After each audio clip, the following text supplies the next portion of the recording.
Okay, so what we have here is a wind dryer. Now to do it yourself goodie. It's made out of PVC piping.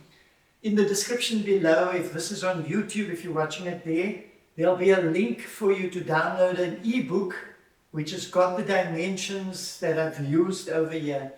It's different components. It's a 40mm pipe, PVC piping, and we just connect it together. So this thing can be dismantled, carried wherever you want to, and then put together. There's no glue or anything that's sticking it together.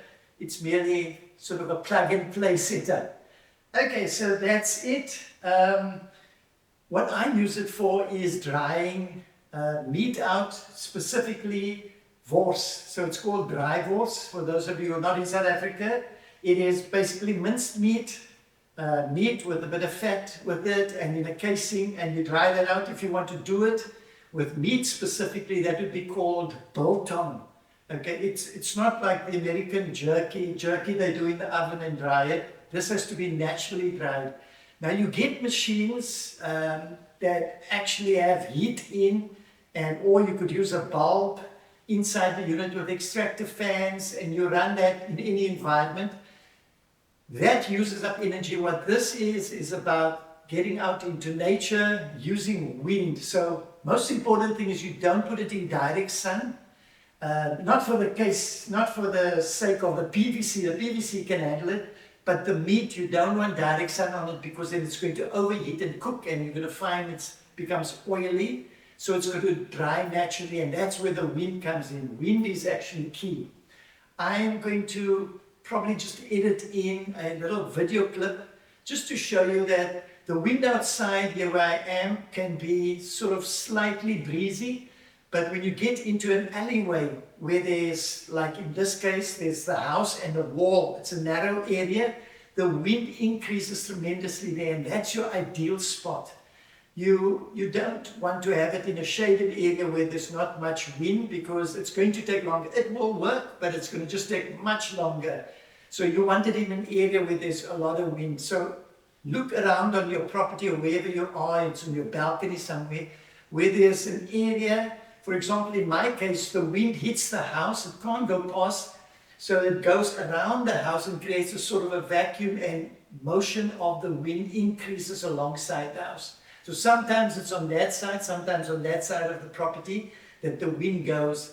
I put this in that alleyway, and it maximizes the amount of wind that's used. I also would recommend that if the wind gets sort of out of hand, just to put some weights on the bottom area so that it doesn't blow over. It happened to me once when I came, this whole thing had blown over, because it's pretty light. I mean, you could pick it up. It's quite light.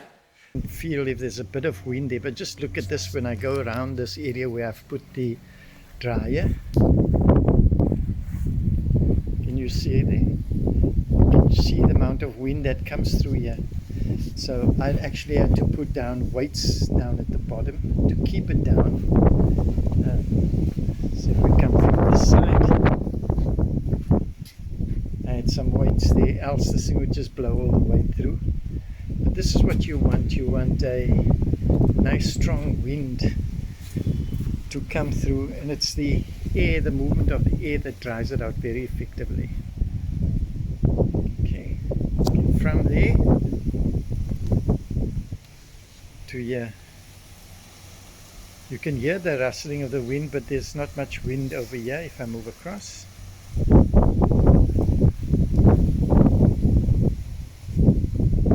Okay, what you're noticing over here is, and it's a light blue netting. This is basically a mosquito net, okay? So what you don't want flies and insects coming to sit on the meat. That is not going to be good for it. You need to keep it clean, and yeah, no flies, no insects on it. It has to stay clean. So what this mosquito net does, and you can use any netting. Again, I'm not here to prescribe to you what specific things to use. I'm telling you what I use, and you can, like we say, MacGyver, whatever you want to. In this example, I'm using a 40 millimeter pipe, diameter pipe. You could use a 50 millimeter, it's up to you. I originally was thinking of a 50 mm, but then it's going to be a bit too thick, etc. So all of these dimensions here are in the description in the ebook. A link there, you can download it. You can get all the dimensions here, all these fixtures and fittings. Okay, it's plug and play, and as I said, it is basically nothing keeping it together. There's no glue in between anywhere. I could just dismantle this, take it somewhere else and just put it together again. That's the beauty of it. And this is PVC pipe you can get at your Home Depot, your builder's warehouse, your Build It, wherever they sell building material. Okay, so we've got a mosquito net, we've got the structure, and the dimensions all are going to be in that ebook. The one thing that I want to show you here also, that is key part in all of this, is a nylon string. Now, if you look at what's this, washing lines, give me a second, I think I'm going to just get it quickly. Okay, so this is the washing line kind of story. So this is a nylon, and if you get at the ends, it can frame to, in this example, I think it's 2 millimeters or 4 millimeters, they call it 2 or 4 millimeters, and it comes in 30-meter lengths. So this is what we use when we do washing lines, but it's made up of these. You can see this is now, I've pulled it out already. You can loosen one of these and take one of these strands, and that's what you use. Okay, so this is a bit of a mix, berry mix already, but you pull out one of these strands like this, and make sure that it's, in a case like this, that it's probably about 1.5 meters of nylon that you cut off, that you're going to use, because you're going to fold it all the way around. We'll take one of those nylon areas, it gets wrapped around this area. Now before I do or show you that, I'm going to just take this netting off. Another thing that I just want to mention is I try to do it in such a way that it's not complicated with fixtures and a lot of other stuff. So this net that I'm using is pretty much throw it over, and the excess at the bottom, I wrap it at the bottom so it's closed all over. And I use pegs. So that's just the little plastic peg. You can use any of these pegs. And I make sure that it's sealed so that any flies or that sort of stuff can't squeeze their way through. And it's easy to take the netting, roll it up, squeeze it, make sure that there's no spaces around. That's basically what I'm doing. So these whole lot of pegs I put here. And I mean, it's easy to work your way around and work whatever works best for you. If you're not going to use a mosquito net, you probably will have to get a 3 by 3 meter or 3 by 4 meter piece of netting like this. Again, don't let the holes be too big that the insects can get through. And also it mustn't be too small. You get these like tropolene nets where it's very tiny, then the wind can't flow nicely through it. Okay, so the idea is you want the wind to freely flow through, but you want to prevent any contamination of the meat in any way. I bring mine in at night because, you know, at night you get different insects that are around outside. So I just bring it in at night, and in the morning I take it out again, place it out there. On top, in my case, to cover here when the sun comes out in the alleyway, the wall basically creates a shadow on here, but there's certain times during the day that the sun is above and shining directly on here. So in a case like that, you can use this kind of netting or anything. I'm using the familiar one that they use on farms and so forth. It's this green netting that they sell also at the hardware store. And I would use, not this big piece, but I'd fold it twice, because one layer you might have sun still piercing through. So I'll put this early day when I know that the sun is going to be shining. I can put it over this area so that when the sun comes down, it's not directly on the meat. You leave the bottom open for the air to flow through. Okay, so that's one thing you can do. I'm busy experimenting. There's a perspex sheet that I sometimes use and put something on it just to protect it. But I do that when the sun has moved over or away from the area, I take that off again because then there's more ventilation. But if yours is going to be standing technically in the open and have the sun on it every minute of the day, then you make sure the top area is covered so that no sun hits through. I was going to get a piece of Perspex, a white piece for the top that can, but it's like 449 Rand. It's so expensive. So if you find a cheaper option where there's a board that's cut here, which is pretty much like 400 or 500 millimeters, let's call it 50 centimeters wide and a meter long. If you have a board there that you can place on here, that will also prevent the sun from coming through. And then you sort it out with that. I'm busy working on getting a board at the bottom on top and seeing what other options. But if you want the thing to just work, this is an option. I've been drying out my dry horse now for quite a while already, and this is the setup that I use. This I've introduced recently because I didn't want to put anything sort of hard on here, and it works fine. Okay, so let's take this off. Let's see where we have it. Yeah, one more peg. And these pegs work also with the netting. You just roll it up in the area, squeeze it together, make sure no holes, you peg it, finish. That's how it goes. Okay. Yep. Pegs for Africa. Let's put that up here. Okay, so this is the unit. So I was explaining to you about the nylon strings. As you see the meat here, the drivers are all hanging. They're not hanging in the air. There's actually single nylon threads that are going across.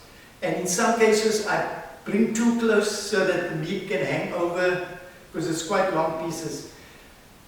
So you have tons of them here, and if you are going to be drying anything else besides meat, for example, you're going to have not dry horse, but you're going to have biltong you're making, you can create a little hook that hangs onto these nylon strings. They're pretty tough, they're nice and solid.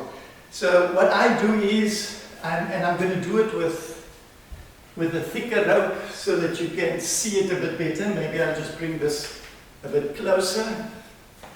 Okay, so the idea, it's not going to be this thick, okay, it's the thin ones, but the idea is that you feed it around like so, so you have it coming through, and on this side we'll go turn one knot, turn a second knot, and then we add some tension to it so that this gets nice and taut, and when it's got tension in it usually just sticks a bit, and then do a third, fourth, fifth knot and then tie it there, and then you have this setup where you have all of these across. Now you could probably put about 10 of these across and then hang them over, or if they're close enough you could put stuff on it like this.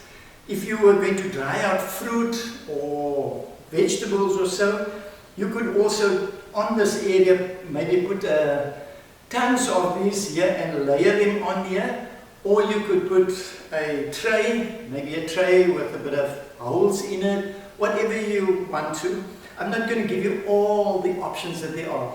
My main thing is to show you that this structure is something that you can put together, this PVC structure, and these nylon strings, which, I mean, this is, I think it's about, for the 30 meters, is about, what's it, 59 Rand.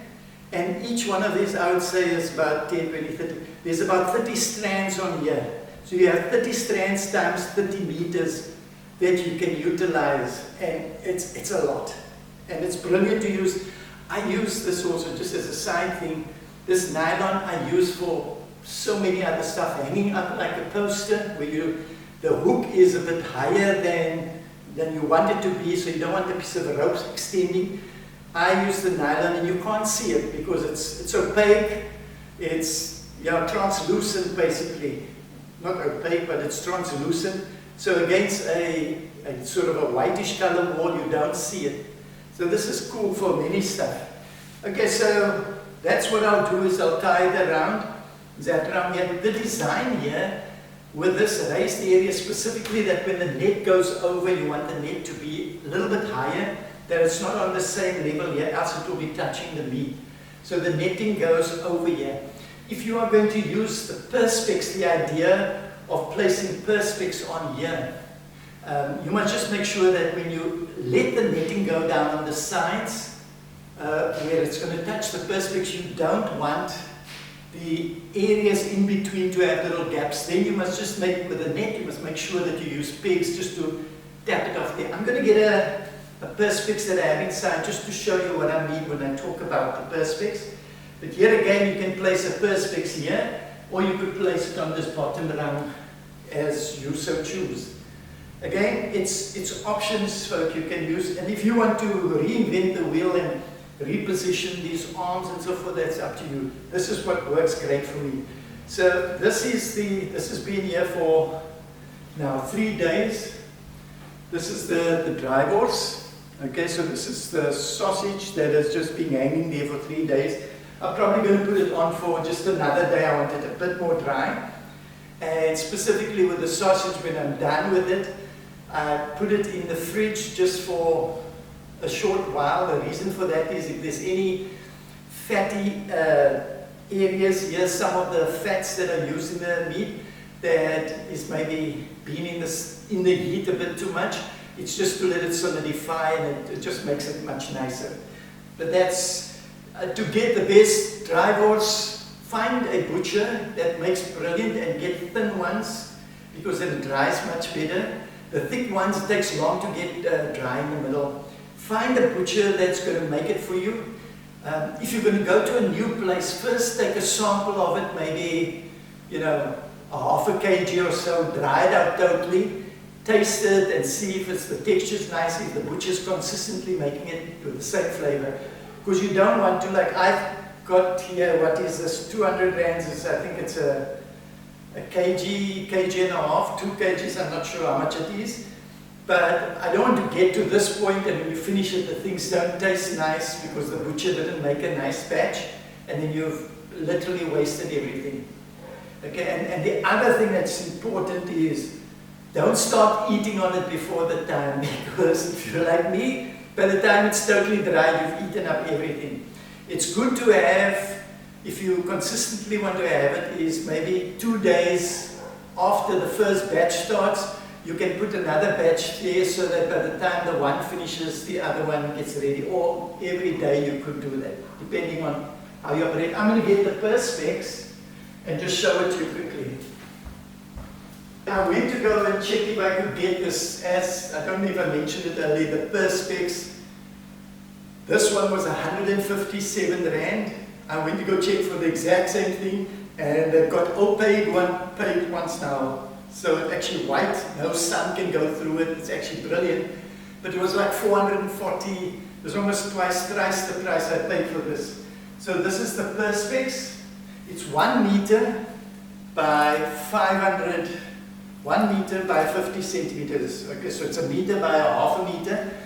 And on this particular dimension, this size across here, this piping in here is 40 centimeters. Okay, so it's shorter than what this side is, but it works out brilliantly in that if you had this much bigger, then it wouldn't fit on here. So when I put this here, there's a little bit, probably about 1 centimeter on the side and 1 centimeter on this side, that it flips over on these sides. Look at this, fits in perfectly over here. So this is what we'd have. Yeah. So this is the perspex. So if you were using perspex or whichever other option, my idea was to test with an opaque one with a white one on top here and a transparent one at the bottom and having the netting on the sides. I'm still going to get to that and experiment with that. But this is a real cool option. The only thing is when you start going this route, it starts to become more and more expensive to build the thing. And I want to try and keep it affordable as much as possible. So in South African rands, the PVC things went for, I think, about 560 Rand. If you have to find a good priced plastic top and bottom, you know, you're going to start going for the R1,000, which I'm not sure if you want to go that far, but it's one-time investment if you choose to do that way. If you don't do this, you perfectly settle just with a net to throw it over.